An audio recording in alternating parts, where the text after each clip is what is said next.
रामचंद्र भगवान की जय। पवन सुत हनुमान महाराज की जय।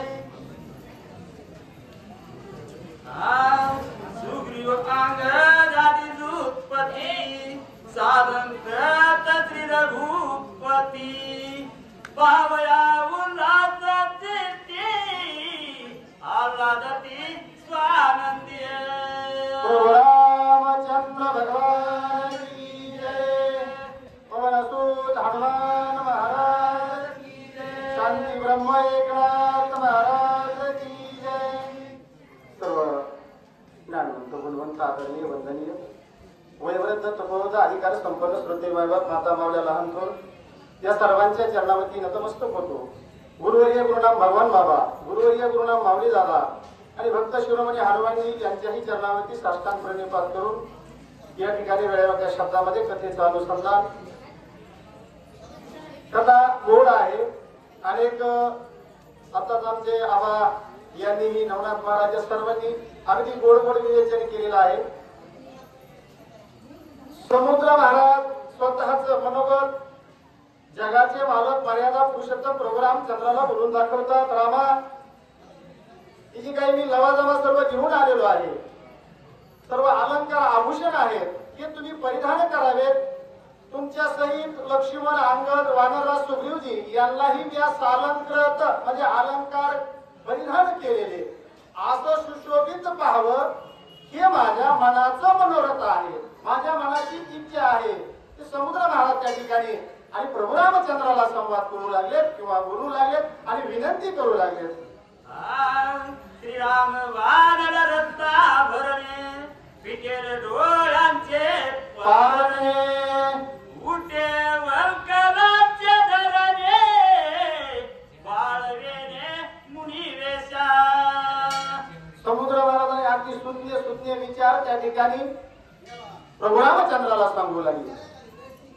जो काही असणार हा तुमचा मुनिवेश आहे, हा मुनिवेश धारण करून या ठिकाणी युद्ध करता येणार नाही। याच्या करता तुम्हाला वीरश्रेणी प्राप्त होईल, त्या ठिकाणी वीरश्री प्राप्त होईल असे हे आभूषण आहे, हे तुम्ही परिधान करावेत। आणि हे परिधान केल्याच्या नंतर तुमचं स्वरूप मी माझ्या डोळ्यानं पाहिल, माझ्या डोळ्याचं पारणं फिटल। आपल्या डोळ्याचं पारणं कशाला फिटतंय? डोळे तुम्ही घ्या रे सुख पहा विठोबाचे मुख। विठोबाचेच का? आमचे नांदे महाराज म्हणतात हा विठोबाचे, पण तिथं दुसरं मानू नका। डोळे तुम्ही घ्या रे सुखन पहा अवघड डोळ्याला काही आवडतंय पाहायला महाराज, पण इथं समुद्र महाराज म्हणले रामा असं जर तुमचं मी स्वरूप पाहिलं का पारण पारण फिरण्यासाठी हे सर्व काही करायचंय। आपलं पारण फिरलं हे कशाला नातून बघितले डोळ्याचं पारणं फिरलं येल मांडवाला गेला खाली दासला हे पार नाही का आपलं डोळ्याला काय आवडलं पाहिजे, बरोबर आहे का? आता दृष्टीमुळे आयसा चतुर आहे जो मी तुझं पाहे पांडुरंगा ही इच्छा हे म्हणवत समुद्र महाराजाने रामाकडे व्यक्त केलं। आणि असं जर तुम्ही हे सर्व याचा स्वीकार केला अलंकाराचा आभूषणाचा तर माझ्या डोळ्याचं पारणं फिटर तुमचं हे स्वरूप पाहून असं त्या ठिकाणी पुन्हा पुन्हा समुद्र महाराज बोलतात। अलंकार विचित्र सुखी होती रामच्या नेत्र तुझे देखताची वक्र सुखती मात्र तोंडाटी। आता कसं कुणी बोलावं किती ज्ञान असेल समुद्र महाराजाला, सुख चित मात्र तोंडाटी त्या सुखाला पारावार राहणार नाही। नेत्र एक बार डोळे वल्ले पुन्हा नेत्र वल्ले। आता नाथबाबाची भाषा आहे, नाथबाबाचा रामायण इतकं गोड आहे महाराज, याच्यात एकदा चिटकलं का माणूस असे यमकाच्या वळेत याचे म्हणजे फक्त ज्ञान पाहिजे, नाही तर मग कहा येतो काही नाही केला येतो कुछ भी नाही असं रामायण नाही। इथं असं मुंगी सारखं चिटकून राहावं लागतं। या तोंडातली साखर त्या ठिकाणी मुंगीला वळायचा प्रयत्न केला, मुंडकं तुटलं तरी हरकत नाही पण सोडणार।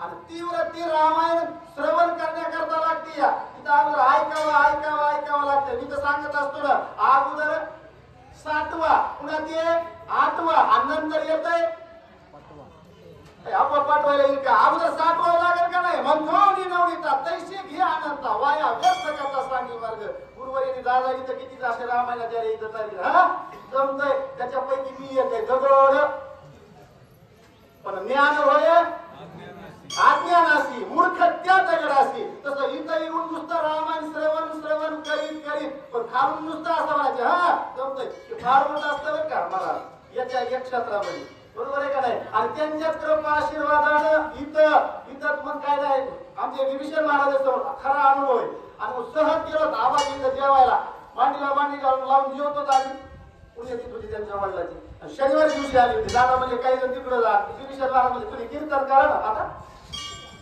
नाही म्हणलं मला काय पडत्या पावसात मोठ हाणायला होता का नाही म्हणजे तुम्ही कीर्तन करा दादानी विभीषण महाराजांनी या सर्वांनी मला फेटा बांधून इथं उभा केलं आणि तिथं आशीर्वाद आहे आता कुठंतरी आपलं महिन्यामध्ये दोन चार कडी कोपऱ्याला श्राद्ध कुठं काय बघून हळूहळू ही सर्व हनुमानजी महाराजांची नाही मला हा कृपा आशीर्वाद आहे आणि त्याच्यामुळं माझा सांगण्याचा विषय असा आहे या नेत्राला सुख जर झालं का ते सुख म्हणजे पूर्ण आकाशामध्ये भरून उघडेल बरोबर आहे का नाही पुन्हा तिथं सुखाला तेथे सुखा काय ऊन आहे बरोबर आहे का नाही झाले त्रिभुवनच वैरे अशी अवस्था माझी होईल म्हणजे कधी तुमचं स्वरूप पाहिल्याच्या नंतर श्रीराम देखील कृपानिधी मनाच्या सकळ आधी व्याधी ओम कोम स्वगती याई उपाधी हरपती आता काय काय हरपतंय असं स्वरूप देवाचं रामाचं पाहिल्यावर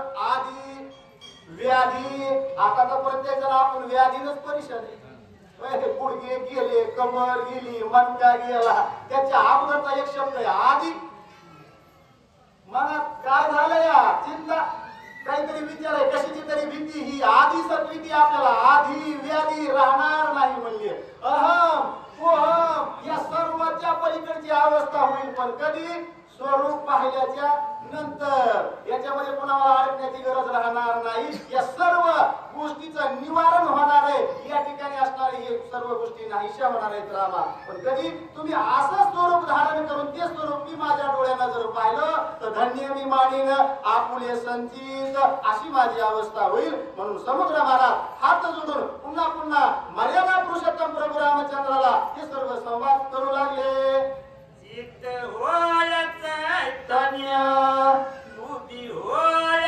समाधान प्रपंच होय ब्रह्मार्पण श्रीराम दर्शने अतिश्रेष्ठ श्रीराम दर्शने अतिश्रेष्ठ